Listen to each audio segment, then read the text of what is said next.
कोई भी हैबिट, कोई भी सिस्टम, कोई भी एसआईपी पूरी तरीके से आपके लिए काम नहीं करेगी। ये मेरे लिस्ट में बेशक आखिरी हैबिट है, लेकिन शायद ये सबसे डीपली हर आदत के साथ, हर हैबिट के साथ एक रियल एग्जांपल दूंगा आपको। आपकी सैलरी या आपकी कमाई पिछले 2-3 सालों में बढ़ी है क्या? चूज करो, ये अपने आप को ये बताओ कि पैसा एक दुनिया का कोई भी इन्वेस्टमेंट आपको 10, 15, 20, 100% रिटर्न दे सकता है, लेकिन 1,00,000% अगर कोई रिटर्न दे सकता है। ये जो हैबिट है ना, पर्सनली मुझे सबसे इंपॉर्टेंट लगती है भैया। दुनिया के कुछ सबसे इंटेलिजेंट लोगों ने फाइनेंशियली पुअर डिसीजन सिर्फ इसलिए लिए क्योंकि उनका, लेकिन इन सब के बीच एक कॉमन चीज मालूम क्या है? इन सारे आदतों के बीच, और यही माइंडसेट डिसाइड करता है कि आप अगले 10 साल में कहां होंगे। सारी टेंशन तब ले लो जब आप पैसा डालने वाले हो। आपने गवा दिए ऑलमोस्ट 2 करोड़ का कॉर्पस। ऐसे ही सोचता हूं, इसलिए आपको ये दावे के साथ कह सकता हूं कि ये सबसे हाई रिटर्न इन्वेस्टमेंट है जो आप कर सकते हो।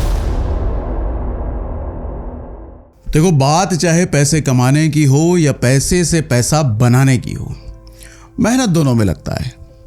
लेकिन आपको एक चीज़ पता है कि अगर आपने कुछ आदतें डेवलप कर ली तो मेहनत की फिर ज़रूरत नहीं रह जाती, ना कमाने में ना पैसे से पैसा बनाने में। तो आज इस सेशन में ना मैं आपसे सबसे पहले एक सवाल पूछता हूँ। ये सवाल बहुत इंपॉर्टेंट है, ध्यान से सुनिएगा। आपकी सैलरी या आपकी कमाई पिछले 2-3 सालों में बढ़ी है क्या? सोच के बताइए। हाँ, इसमें सोचना क्या है? बढ़ी है, बढ़ी है। तो अगर जवाब आपका हाँ है तो अब अगला सवाल सुनिए, क्या आपका बैंक बैलेंस भी उतना ही बढ़ा है क्या? अब अगर आपका जवाब हाँ है तो आप खुशकिस्मत हैं, लेकिन अगर आपका जवाब ना है तो प्रॉब्लम है, फिर समस्या है। और समस्या आपकी इनकम बिल्कुल भी नहीं है, समस्या आपकी आदतें हैं। तो आज मैं आपको ऐसे 8 आदतें बताऊंगा जो जेन्युइनली वेल्दी लोग फॉलो करते हैं, और दुनिया का हर वेल्दी, मुझे लगता है, इसको ज़रूर फॉलो करता है। और जो भी इंसान इसको फॉलो नहीं करेगा वो ज़िंदगी में कभी भी वेल्दी हो ही नहीं सकता। तो आज के सेशन का मकसद, देखो, आपको सिर्फ एक लिस्ट थमा देना नहीं है कि ये 8 आदत ले लो भैया। हर आदत के साथ, हर हैबिट के साथ एक रियल एग्जाम्पल दूंगा आपको, और एक प्रैक्टिकल एक्शन भी दूंगा कि करना क्या है। जो आपको आज से शुरू करना है वो भला बताऊंगा, क्योंकि ये देखो कोई हाई फाई हैबिट्स नहीं है, बहुत सिंपल है, बहुत छोटी छोटी चीजें हैं। लेकिन हमें नहीं पता कि ये छोटी छोटी चीजें इतना बड़ा रिजल्ट क्रिएट कर सकती है। तो एक एक करके समझाता हूं, समझिए। हैबिट नंबर 1 है ऑटोमेशन। ऑटोमेशन मतलब सिस्टम बनाओ, विल पावर के भरोसे मत बैठो। समझाता हूं। देखो, एक ऑनेस्ट बात ये होती है कि विल पावर यानी कि इच्छा शक्ति रियल तो होता है, काम तो करता है, लेकिन ये अनलिमिटेड नहीं होता।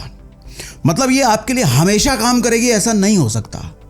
आपका मन डोल सकता है, मूड बदल सकता है, और ये एकदम नेचुरल सी बात है। इंसान है भैया, इंसान का मन कभी भी एक जैसा नहीं रहता।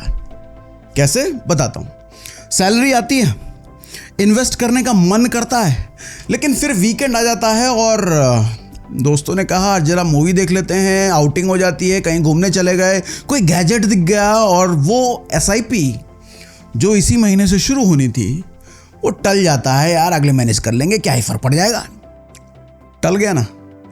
वेल्दी लोग इस विल पावर की कमी के गेम के बारे में शुरू से जानते हैं, इसलिए वो विल पावर पर भरोसा ही नहीं करते।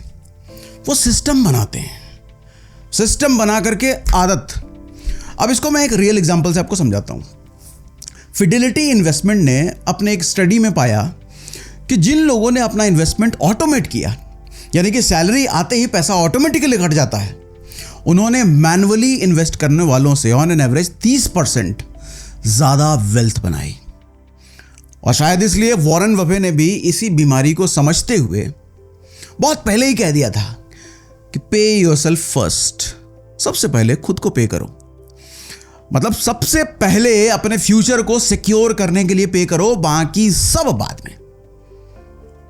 अब क्या आप प्रैक्टिकली कर सकते हैं इसके लिए, वो सुनिए। आज किसी भी म्यूचुअल फंड ऐप पर जाओ, grow, Zerodha, coin, Paytm money, किधर भी जिससे आपको मोहब्बत है उधर चले जाओ, और एसआईपी की डेट सेट करो। वहां पर जिस दिन आपकी सैलरी आती है उससे अगले दिन या अगले के अगले दिन का एसआईपी डेट फिक्स कर दो।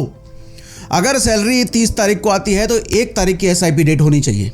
अगर सैलरी 7 को आती है तो 8 तारीख की एसआईपी डेट, सैलरी 10 को आती है तो 11 की एसआईपी डेट होनी चाहिए। 12, 13, 14, 15 मत करना। अपनी पहली एसआईपी आप 500 रुपए से ही शुरू करो भैया, कहीं कितने से भी शुरू करो, अमाउंट भले ही छोटा लो, कोई बात नहीं है, लेकिन ऑटोमेशन ऑन जरूर रखो।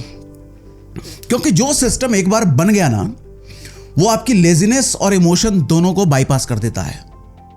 बहुत सारे लोग कंसर्न रहते हैं कि सर एसआईपी की कौन सी डेट होनी चाहिए, सर सैलरी जिस दिन आए उस दिन उसका अगला डेट होना चाहिए। पहला समझ में आया। अब हैबिट नंबर 2 सुनो, दूसरी आदत, इनकम नहीं, ये देखो कि सेविंग कितनी बड़ी है आपकी। आजकल एक पैटर्न देखने को मिल जाएगा आपको, जो हो सकता है आपने भी फील किया हो, कि जैसे ही सैलरी या कमाई बढ़ती है ना, उसके साथ साथ खर्चे भी बढ़ जाते हैं। आपको लगता है ऐसा तो होता ही है यार, ऐसा नहीं होता, ऐसा हम करते हैं, अपने निकम्मे वाले आदतों की वजह से करते हैं। जैसे आपकी लाइफ में जोमेटो था पहले, लेकिन अब फाइन डाइनिंग ऐड हो गई है। पहले पड़ोस वाले गुप्ता जी की दुकान पर जाकर सामान लेके आ जाते थे, उसमें मेहनत थोड़ी लग जाती थी, लेकिन अब ब्लिंकिट और जेप्टो आ गए हैं। पहले ओला से काम चल रहा था, लेकिन अब खुद की कार आ गई है। रेंट के अपार्टमेंट में पहले रह रहे थे, लेकिन अब बड़े फ्लैट की ईएमआई आ गई है। और इसी चीज को इकोनॉमिस्ट कहते हैं लाइफस्टाइल इन्फ्लेशन। और यही चीज आपको फाइनेंशियली एवरेज रखती है पूरी जिंदगी। मतलब आप कमा तो पहले से ज्यादा रहे होते हो, लेकिन सेविंग्स नहीं बढ़ती। चाहे आपकी सैलरी 30,000 हो जाए या 3 लाख हो जाए, बच्चा तो नहीं। अब यहां प्रैक्टिकली क्या करना है ये बताओ, तो बताता हूं। आप अपने पिछले 3 महीने के बैंक स्टेटमेंट खोलिए, फिर उसको एनालाइज करने के बाद आप अपने आप से एक सवाल पूछिए कि कौन से ऐसे खर्चे हैं उस 3 महीने के स्टेटमेंट में जो नहीं भी करता तो जिंदगी बड़े आराम से खुशी खुशी चलती। बस वो खर्चा हो गया क्योंकि आदत थी, आदत की वजह से खर्चा वो हो गया। जैसे ओटीटी का कोई ऐसा सब्सक्रिप्शन जो आपके काम का है ही नहीं, महीने में 1 या 2 ही बार यूज करते हो, या फिर सिर्फ एक सीरीज देखने के लिए लिया था। ऐसी कोई पार्टी जो आपने अपने ऑफिस के कलीग को सिर्फ इसलिए दी थी क्योंकि आपको टशन दिखाना था। ऐसे कई सारे खर्चों को आइडेंटिफाई करो, उसका टोटल नंबर जोड़ो, अपने आप से फिर वादा करो कि ऐसा कभी नहीं करोगे। और जो टोटल अमाउंट आया था ना, जो खर्चे में 3 महीने के स्टेटमेंट में, अगले महीने से वो पैसा सेविंग में डालना शुरू कर दो, या जो ऑलरेडी आपकी एसआईपी चल रही है उसमें इसको ऐड कर दो। कारण ये है क्योंकि जो पैसे आपने ऊट पटांग इधर उधर उड़ाए थे, आपको ये चीज समझ में आ गया वो एक्स्ट्रा पैसा था, और जब वो एक्स्ट्रा पैसा था तो वो इन्वेस्टमेंट में जाना चाहिए। रिपोर्ट्स ये बताती है कि सिर्फ अवेयरनेस से सेविंग्स 10 से 15% बढ़ जाते हैं, सिर्फ अवेयरनेस से। अब आदत नंबर 3 सुनो, हैबिट नंबर 3, लाइफस्टाइल को कंट्रोल करो खुद, वरना वो आपको कंट्रोल करने लग जाएगी। देखिए, हो सकता है कि आपको हैबिट नंबर 2 और ये हैबिट देखने में सिमिलर लगे, लेकिन इसका एंगल अलग अलग है। ये हैबिट कम खर्च करके सेविंग बढ़ाने के बारे में नहीं है। ये हैबिट है उस अर्ज, उस इच्छा को समझने के बारे में जो जबरदस्ती आपसे खर्चा करवा देती है। सोशल मीडिया पर किसी दोस्त ने अपनी नई कार के साथ पिक डाल दी, पोस्ट कर दिया, आप फोमो में आ गए, अरे भैया इसने तो कार ले लिया, अब आपको भी लेने की चुल आ गई। ऑफिस में किसी कलीग ने नया आईफोन ले आया, नया फोन ले आया, अब आपको भी अपग्रेड करने की चुल आ गई। आप इस चुल को इग्नोर नहीं कर पाते हो, और शायद इसलिए आप यहीं हो। लेकिन वेल्दी लोग इसे इग्नोर नहीं करते, सिर्फ इसको पॉज कर देते हैं, नहीं चाहिए अभी। और इस हैबिट को रियल एग्जांपल से समझाता हूं आपको, सिंपल है। किसी भी फेमस वेल्दी इंसान को आप देखो, वेल्दी मतलब धनवान, लेट रतन टाटा जी को देख लो, इंडिया के सबसे रेस्पेक्टेड बिजनेसमैन में से एक। जब तक हेल्दी थे अपनी गाड़ी खुद चलाते थे। मुकेश अंबानी को देख लो, इंडिया के सबसे अमीर इंसान होने के बावजूद आईपीएल में खुद का टीम का मैच देखने के लिए गए तो एक फोटो वायरल हुई उनकी वड़ा पाव खाते हुए। स्टेडियम में बैठे हैं लेकिन बिल्कुल नॉर्मल इंसान की तरह वड़ा पाव खा रहे हैं। और भारत ही नहीं, द ग्रेट अमेरिकन इन्वेस्टर जिसको हम कहते हैं वॉरेन बफे, बिलियनियर होने के बाद भी 63 साल से एक ही घर में रह रहे हैं। उनकी कमाई तो 63 साल में बहुत बड़ी होगी ना। वो कहां किस किस तरह के घरों में शिफ्ट हो सकते थे, लेकिन बदला ही नहीं। कई साल पुरानी वॉल्वो गाड़ी चलाते हैं और सालों से मैकडोनल्ड्स से ब्रेकफास्ट पैक खाते हैं भैया। सब कुछ सिंपल है, कपड़े simple, life simple, habit simple. और ये कोइंसिडेंस नहीं है, ये इन लोगों का एक सीरियस कॉन्शियस चॉइस है, मतलब चुना गया चॉइस है ये। अब इसमें हम क्या करें प्रैक्टिकली, ये बताओ। हाँ तो सुनो, आप एक रूल बनाओ, 72 आवर रूल। जब भी कोई बड़ी खरीदारी का मन करे, कुछ बड़ा खरीदने का मन करे, तो 3 दिन रुक जाओ बस। अपने आप को बोलो बस 3 दिन रुक जाते हैं, 3 दिन बाद भी अगर खरीदने का मन करे तो ले लेना।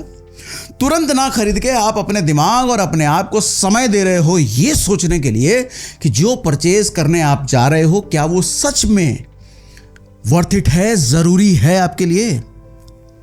ये जब आप करोगे ना तो आपको मोस्ट ऑफ द टाइम आपकी अर्ज, मतलब अंदर से जो चिल्लाती है, खुद ही कम हो जाएगी, अपने आप खत्म हो जाएगा वो।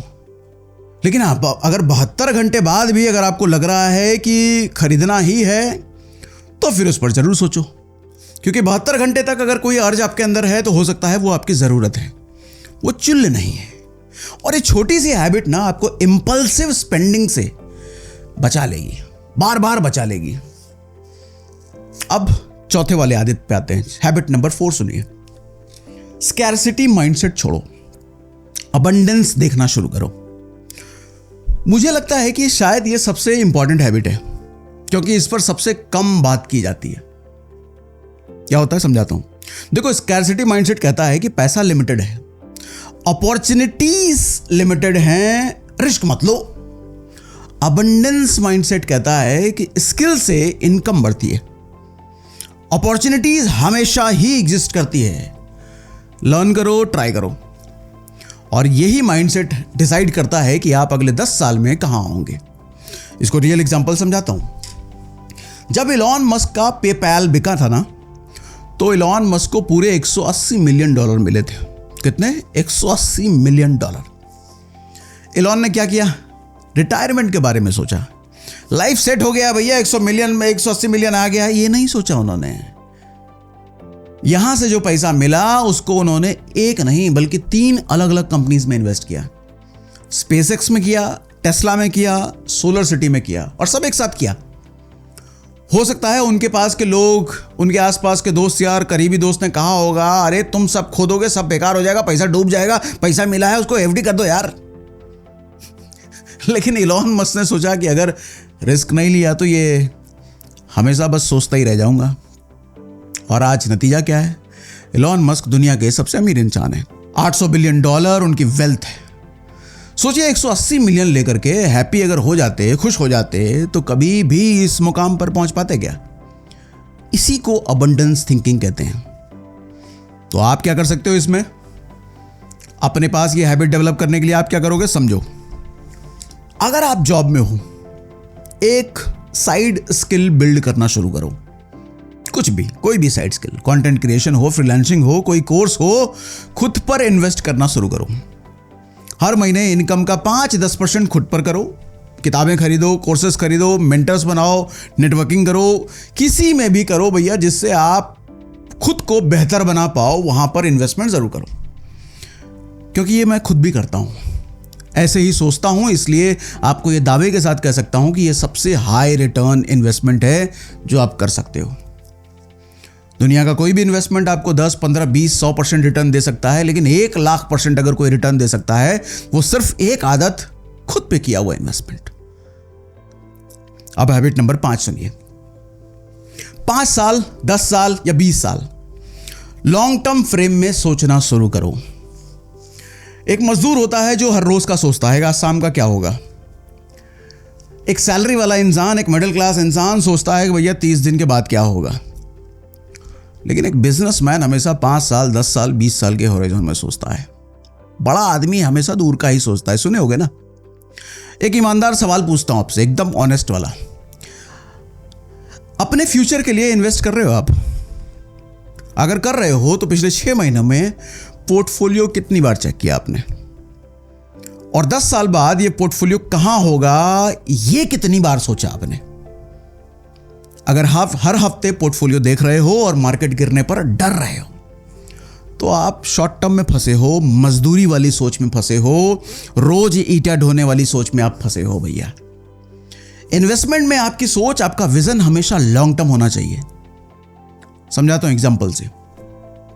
2000 में जब स्टॉक मार्केट क्रैश हुआ था तो अमेजॉन का स्टॉक 90% से ज्यादा गिर गया था।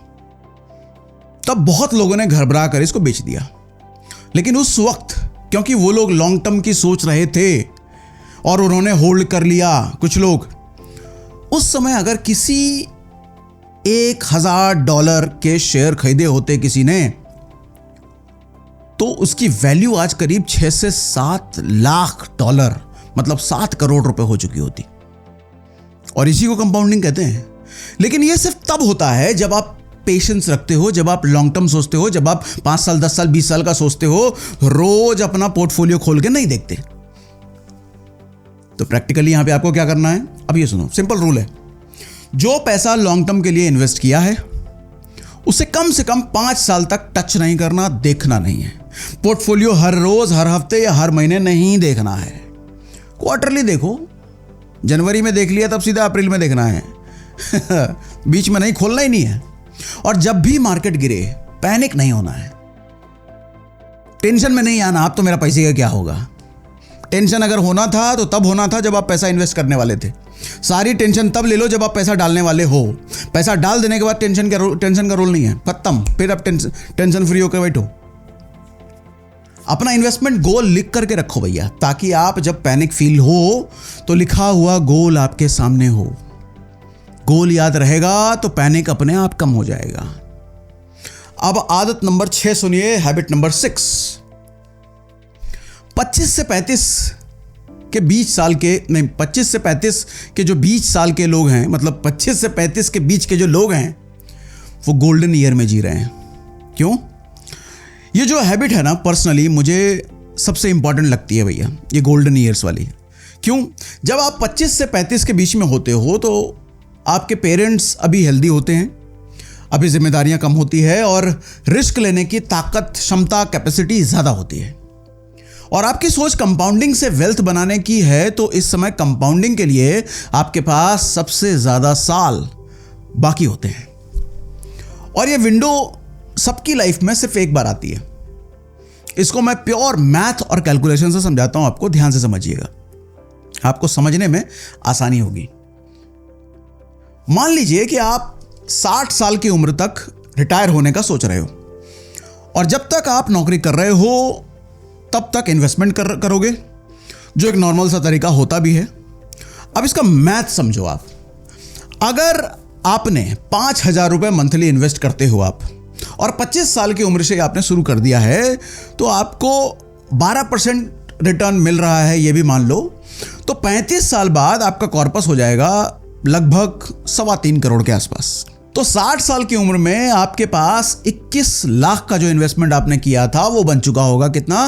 3.25 करोड़। लेकिन अगर यही इन्वेस्टमेंट आप 35 साल की उम्र से शुरू किया होता आपने, तो वो भी बता देता हूं, क्योंकि 35 साल के अगर आप हो और आपके पास इन्वेस्टिंग विंडो 25 साल की है, तो आप 12% रिटर्न के साथ आपका कॉर्पस होगा सिर्फ 94 लाख रुपए, क्योंकि आपने इन्वेस्टमेंट देर से शुरू करी। ये 10 साल की देरी से आपने गवा दिए ऑलमोस्ट 2 करोड़ का कॉर्पस। और पता है, आपका गेम सिर्फ कम ईयर्स ऑफ इन्वेस्टिंग से नहीं बिगड़ा, बल्कि आपका टोटल इन्वेस्टेड अमाउंट भी 6 लाख रुपए कम था, जिसका असर आपके टोटल कॉर्पस पे पड़ा।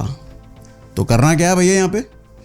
अगर आप 25 से 35 के बीच हो और इन्वेस्ट नहीं कर रहे हो, तो आज लिटरली एक SIP आज से शुरू कर दो। किधर भी, कहीं भी, कुछ भी, कितने भी अमाउंट का करो। जैसा मैंने पहले बताया कि 5,000 नहीं भैया, 500 रुपए से भी चलेगा, लेकिन करो, कहीं भी जाके करो।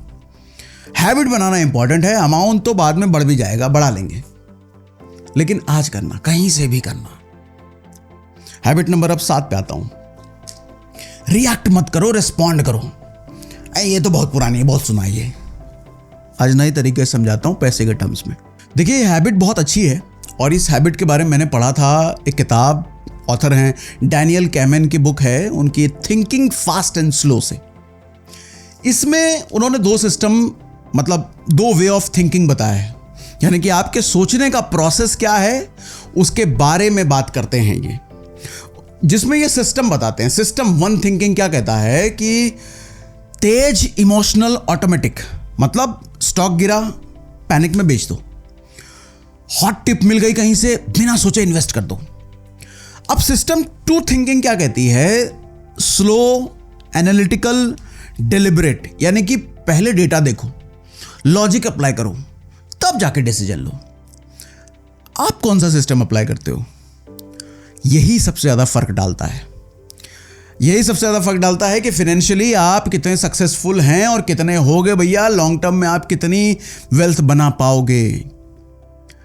इसको आप रियल एग्जांपल से समझिए, समझाता हूं। हर चीज का एग्जांपल है भैया हमारे पास, पूरा एग्जांपल लेकर के बैठता हूं। जब भी मैं आपसे बात करता हूं पूरी तैयारी के साथ बैठता हूं, ऐसे ही फालतू में नहीं बैठ जाता मैं, क्योंकि आपका समय कीमती है ना, तो आपके समय की वैल्यू के लिए एक एक एग्जांपल।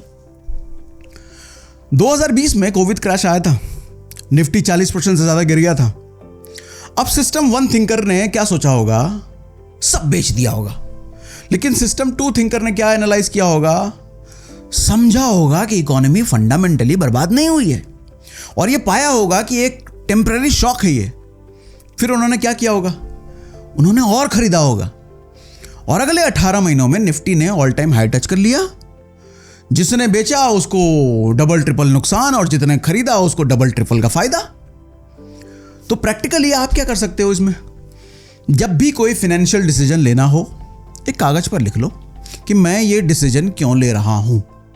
अगर जवाब डर से या एक्साइटमेंट से है तो रुक जाइए, और अगर जवाब डेटा और लॉजिक के बेस पे है तो आगे बढ़ जाइए।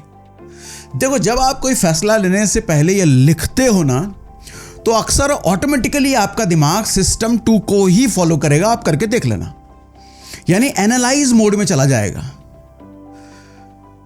समझ में? अब हैबिट नंबर 8 बताता हूं। पैसे से अपना रिलेशनशिप फिक्स कीजिए भैया। ये मेरे लिस्ट में बेशक आखिरी हैबिट है, लेकिन शायद ये सबसे डीपली ट्रांसफॉर्मेटिव है। मतलब आपको पूरी तरीके से बदलने का दम रखता है ये आदत। हम में से बहुत सारे लोगों ने बचपन से एक अनकॉन्शियस बिलीफ बना लिया है, पैसे वाले लोग हमेशा सेल्फिश होते हैं। नहीं सुने होगा ना, हमारी फैमिली में कभी पैसा रहा ही नहीं। अरे भैया शेयर मार्केट, पागल हो क्या, सट्टे वाला काम है ये तो यार, इन्वेस्ट करोगे तो डूब जाओगे, लॉस हो जाएगा, सब जुआ है। ऐसी बातें करने वाले बहुत सारे लोग सुने होंगे आपने। देखो, ये सब मनी बिलीफ्स हैं, और जब तक ये बिलीफ्स, मतलब ये विश्वास, ये सोच नहीं बदलेगा, कोई भी हैबिट, कोई भी सिस्टम, कोई भी एसआईपी पूरी तरीके से आपके लिए काम नहीं करेगी। मॉर्गन हाउसेल अपनी किताब में, उनकी किताब है द साइकोलॉजी ऑफ मनी, उसमें वो लिखते हैं कि पैसे की असली दिक्कत मैथ नहीं है, साइकोलॉजी है। मैथ का मतलब इतने साल में इतने कैगर, वो वाला कैगर ज्यादा, ना ना ना ना, साइकोलॉजी की वजह से फंसते हैं या साइकोलॉजी की वजह से कमाते हैं लोग। दुनिया के कुछ सबसे इंटेलिजेंट लोगों ने फाइनेंशियली पुअर डिसीजन सिर्फ इसलिए लिए क्योंकि उनका पैसे से रिलेशनशिप टॉक्सिक था, और बहुत एवरेज इंटेलिजेंस वाले लोगों ने एक्स्ट्रा ऑर्डिनरी वेल्थ सिर्फ इसलिए बना लिया क्योंकि उनकी मनी साइकोलॉजी बहुत हेल्दी थी, पैसों से उनके संबंध बहुत अच्छे थे। देखो, प्रैक्टिकली यहां पे आप क्या कर सकते हो, एक ब्लैंक पेपर लो और उस पर नोट करो पैसे को लेकर आपकी सबसे पुरानी समझ क्या है, आपका बिलीफ क्या है। फिर लिखिए कि यह बिलीफ आया कहां से है। मोस्ट ऑफ द टाइम्स आप ये पाओगे कि आपकी सोच और ये बिलीफ आपके पेरेंट्स, आपके मोहल्ले, आपकी सोसाइटी से आए हैं। उन्होंने वेल्थ को जैसा देखा, उन्होंने ठीक वैसे ही आपको पास ऑन किया है। इसके अलावा यह भी हो सकता है कि यह सोच आपके आसपास के लोगों ने दिया हो, या फिर किसी पुराने एक्सपीरियंस से आपको मिला हो। जो भी हो रीजन, उसको एक्नॉलेज करिए कि ऐसा हुआ है मेरे साथ, तो चलो ठीक है, कोई बात नहीं। फिर एक नई सोच को कॉन्शियसली चूज कीजिए, मतलब जानबूझकर अवेयरनेस के साथ चूज करो। अपने आप को ये बताओ कि पैसा एक टूल है, ना अच्छा है ना बुरा है, और ये टूल आपके हाथ में और आपके कंट्रोल में है पूरी तरीके से। जब तक ये इस तरीके से अपने माइंड को आपको कमांड देना नहीं आएगा। आप यही सोचते रहोगे कि भैया पैसा बहुत ख़राब चीज़ है, रिश्ते ख़राब होते हैं इससे, पैसा बहुत बुरी चीज़ है, और पैसा कभी नहीं आ सकता आपके। आप जिस चीज़ को बुरा कहोगे कभी भी वो आपके पास आएगा। आप किसी आदमी के बारे में हमेशा बुरा सोचते रहो, वो आदमी कभी भी आपका अच्छा दोस्त नहीं बन पाएगा। कभी भी प्रैक्टिस कर लो आप, जिस आदमी के बारे में आप हमेशा बुरा सोचते हो कभी भी वो अच्छा दोस्त नहीं होगा आपका। ऐसे ही पैसे के साथ है, आप अगर पैसे का बुरा बुरा बुरा बुरा बोलते रहोगे कभी पैसा आएगा आपके पास? नहीं आएगा। तो ये थी भैया 8 habits: automation, savings rate, lifestyle control, abundance mindset, long term thinking, early start, system 2 thinking, money relationship. देखिए, इससे पहले कि मैं ये सेशन यहाँ पर ख़त्म करूँ, एक और बात बता दूँ। इन 8 में से कोई भी हैबिट कॉम्प्लिकेटेड नहीं है। देखा आपने, शुरुआत में कहा था ना मैं बहुत सिंपल होगा। कोई भी हैबिट आपके पहुँच से बाहर नहीं है। लेकिन इन सब के बीच एक कॉमन चीज़ मालूम क्या है? इन सारे आदतों के बीच इंटेंशनैलिटी, मतलब आपका इरादा। वेल्दी लोग एक्सीडेंट से वेल्दी नहीं बनते, कॉन्शियसली चूज करके बनते हैं। हर दिन हर महीने अपना पैसा, टाइम, एनर्जी कहाँ लगाना है ये वो प्लान करते हैं। ये उनकी मर्जी होती है, अपने आप उनका टाइम कहीं नहीं चला जाता। 25 से 35 साल का ये जो विंडो आपके हाथ में है ना, इसको यूज करिए। और अगर ये पूरा सेशन आपको हेल्पफुल लगा है भैया तो पहुंचाइए लोगों तक। आज लोग पैसा कमा रहे हैं लेकिन फिर भी परेशान हैं, पैसा कमा रहे हैं फिर भी जिंदगी में कुछ भी हासिल नहीं कर पा रहे हैं, दुखी हैं, टेंशन में हैं, डिप्रेशन में हैं। तो एक बात तो क्लियरली समझ में आता है कि पैसा कमाना ही सोल्यूशन नहीं है। उस पैसे के साथ क्या करते हैं, सोल्यूशन उससे मिलेगा। क्योंकि जिंदगी जीने के लिए पैसा सिर्फ एक टूल है और कुछ भी नहीं। लेकिन वो टूल इतना जरूरी है कि पूरी जिंदगी उसी से चलती है। तो इसलिए लोगों को भी बताइए ये बात भैया, सिर्फ अपने तक मत रखिए। शेयर कीजिए और कमेंट बॉक्स में हमको लिख के बताइए कि आप कौन सी हैबिट सबसे ज्यादा आपको पसंद आई। इसमें से कौन सी हैबिट आज से आप शुरू करने वाले हो, ये कमेंट बॉक्स में हमको बताओ भैया। चलो आज के लिए इतना ही।